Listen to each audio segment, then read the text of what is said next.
बोलगड़ शिक्षा ब्लॉक सागर गुइया ग्राम पंचायत अंतर्गत बेणागाड़िया स्थित सरकारी भागवत देव मध्य इंग्राजी विद्यालय 1997 मसीहा बैच पुरातन छात्र छात्री मानकर एक बंधु मिलन उत्सव रविवार दिन भागवत देव विद्यालय परिसर में अनुष्ठित हो जाइछि। एही बंधु मिलन उत्सव शिवदत्त महापात्र एवं गौतम बेहेरा अध्यक्षतार 50 जन पुरातन छात्र छात्री मानकर समेत परिवार वर्ग सदस्य माने जोग देइथिले।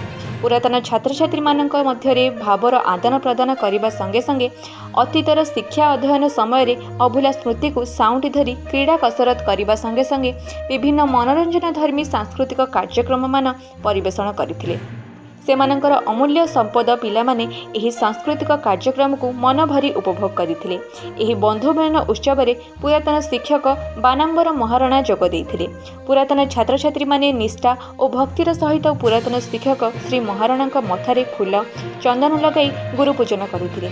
समस्त छात्र छात्री माने जगतर नाथ जगन्नाथ आशीर्वाद सुस्थ निरोग रही माँ माटी मातृभाषा को भल पाई गाँ तथा देश मातृकार सेवा करने एवं निजर पितामाता और शिक्षक शिक्षयित्री मानक भूली न जावाई आदर्श शिक्षक श्री महाराणा परामर्श देते। परिशेष में मनोरमा भारमल्ल समस्त को धन्यवाद अर्पण करते। Bureau report Odisha Ekamra live.